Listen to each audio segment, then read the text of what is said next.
And welcome back to online study with Vaishnavi channel. मैं हूं वैष्णवी और आज हम बीएससी नर्सिंग थर्ड ईयर का नर्सिंग रिसर्च का एक बहुत ही इम्पोर्टेंट टॉपिक पढ़ेंगे, criteria of good research.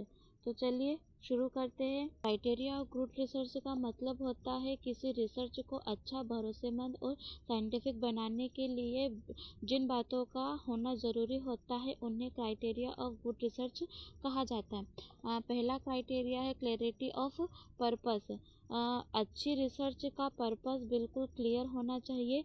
Research क्यों की जा रही है और क्या अचीव करना है ये पहले से ही डिफाइन होना ज़रूरी होता है। दूसरा है रिलेवेंस। रिलेवेंस मतलब रिसर्च सब्जेक्ट, सोसाइटी या प्रोफेशन के लिए यूजफुल होने चाहिए। बेकार या कुछ भी टॉपिक पर की गई रिसर्च गुड रिसर्च नहीं होती है। नेक्स्ट है लॉजिकल एंड सिस्टमेटिक। लॉजिकल और सिस्टमेटिक से मतलब कि होता है कि रिसर्च स्टेप बाय स्टेप एक प्रॉपर सीक्वेंस में की जानी चाहिए, क्योंकि कोई भी स्टेप रैंडम या बिना लॉजिक का नहीं होता है या फिर होना भी नहीं चाहिए। नेक्स्ट है based on empirical evidence. Research fact, observation और डाटा पर आधारित होनी चाहिए, ना कि सिर्फ ऑप्शंस या असम्पशन पर होना चाहिए। फिर नेक्स्ट है valid and reliable.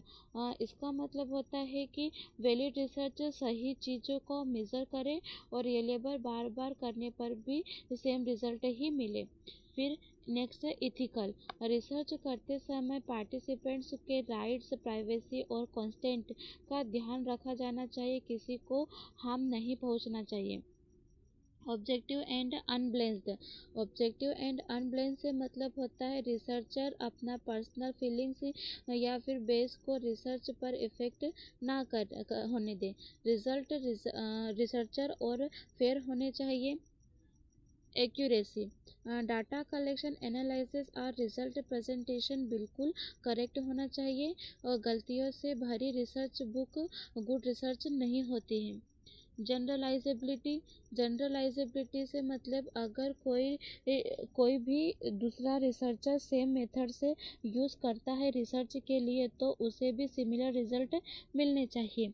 Use of appropriate tools and method. Research के लिए सही टूल्स, टेक्निक और मेथडोलॉजी का यूज़ होना ज़रूरी होता है। फिर आता है कंट्रीब्यूशन टू नॉलेज। अच्छा रिसर्च नया ज्ञान ऐड करे या फिर पुराने नॉलेज को इम्प्रूव करे। अब इन सभी को हम डिटेल में समझते हैं। सबसे पहला clarity of purpose. The purpose of objective of the research must B clear and specific. Research का पर्पस सबसे पहले तो क्लियर और एक सटीक होना चाहिए, जिससे कि किसी भी व्यक्ति को आसानी हो जाए किसी भी कार्य के शोध के लिए। The researcher should be know what is being studied and why. Researcher को ये पता होना चाहिए कि क्या रिसर्च करना है, क्यों करना है और इसका अध्ययन करने का कारण क्या होता है। For example, to find the effect of health teaching and hand hygiene among students. इस एग्जाम्पल का मतलब होता है कि स्टूडेंट को हैंड हाइजीन के बारे में हेल्थ टीचिंग दी जाती है। फिर ये देखा जाता है कि हेल्थ टीचिंग के बाद स्टूडेंट के हैंड हाइजीन प्रैक्टिस में क्या सुधार आया है। दूसरा है रिलेवेंस।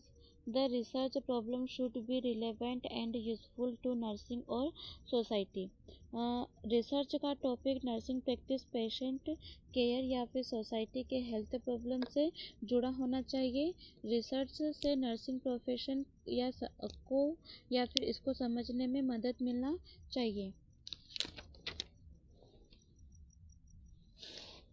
फिर अगला है it should help improve patient care और सॉल्व अ हेल्थ इश्यू। इसका मतलब होता है कि रिसर्च का रिजल्ट पेशेंट की केयर को बेटर बनाए या फिर किसी हेल्थ प्रॉब्लम का सॉल्यूशन दे।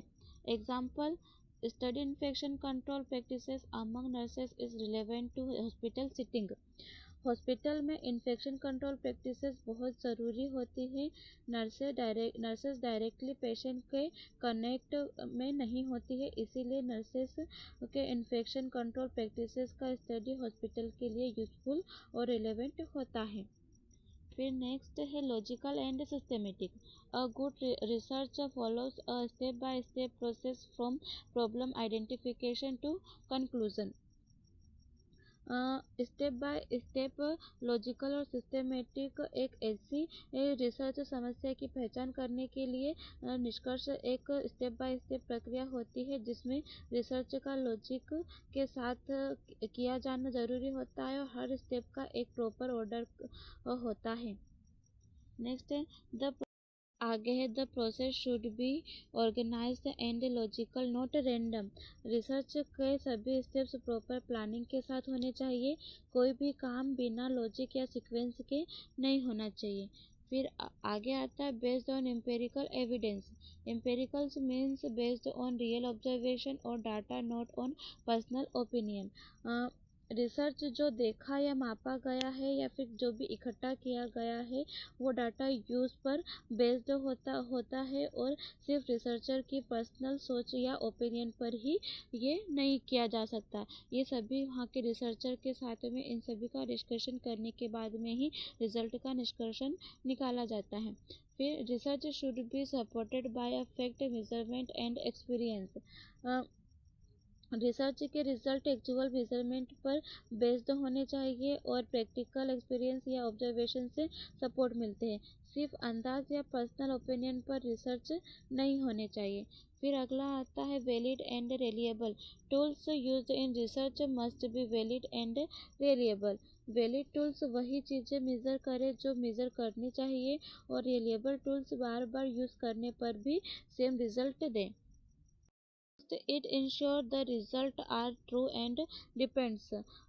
ये सुनिश्चित करता है कि रिजल्ट सच है या फिर विश्वसनीय होना चाहिए। रिसर्च के फाइंडिंग सही होने और उन पर भरोसा किया जा सके। फिर अगला आता है objective and unbiased. The researcher should not allow personal feelings or opinion to affect the study. Researcher को अपने व्यक्तिगत भावनाओं और ओपिनियंस से रिसर्च को प्रभावित नहीं करने देना चाहिए। Data should be interpreted Fairlie and honestly. Data की व्याख्या को इंटरप्रेटेड और ऑनेस्टी से की जानी चाहिए। For example nurse researcher should not favour her oven department while collecting hospital data. अस्पताल का एक डेटा एकत्र करते समय नर्स रिसर्चर को अपने ही डिपार्टमेंट का पक्षपात नहीं करना चाहिए। नेक्स्ट होता है ethical. Research must follow ethical standards. Research है जो कुछ स्टैंडर्ड्स इथिकल्स को फॉलो करता है। वो क्या क्या है? सबसे पहला है टेक इन्फॉर्म्ड कंसेंट। नैतिक शोध को नैतिक मानकों का पालन करना चाहिए और मैसेज को लगातार रूप से सही ढंग से लेना चाहिए। मेंटेन कॉन्फिडेंशली। अपनी जो गोपनीयता है उसको बनाए रखना चाहिए। फिर नेक्स्ट है अवॉइड हार्म टू पार्टिसिपेंट्स। अपने प्रतिभागियों को हानि होने से बचाना चाहिए। Ethical research builds trust and professional integrity. जो भी रिसर्चर को प्रतिभागियों और समाज के प्रति भरोसेमंद और ईमानदार होना बहुत ज़रूरी होता है। फिर अगला आता है accuracy. Data collection and analysis must be done carefully to avoid mistakes.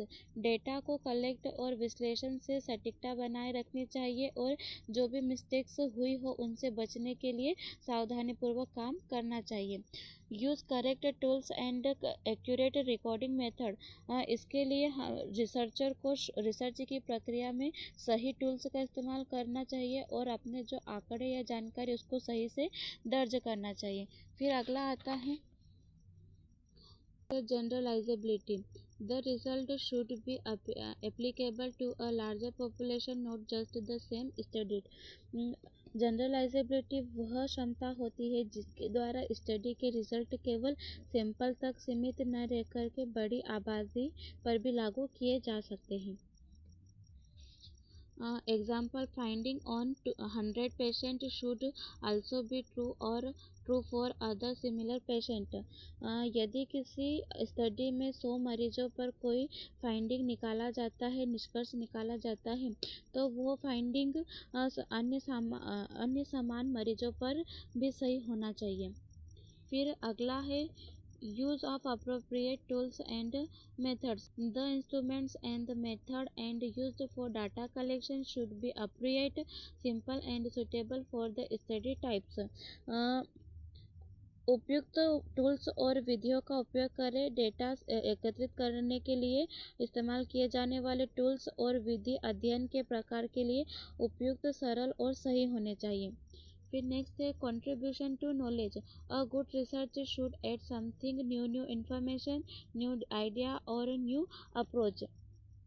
ज्ञान में योगदान देना एक अच्छा रिसर्च कुछ नया जोड़ना चाहिए, नई जानकारी, आपका नया विचार और नए नए तरीके। It should help improve nursing education, practice और एडमिनिस्ट्रेशन। इसका उद्देश्य नर्सिंग शिक्षा, प्रैक्टिस और एडमिनिस्ट्रेशन को सुधारने में मदद करना बहुत यूज़फुल होता है। आई होप आपको वीडियो समझ में आया।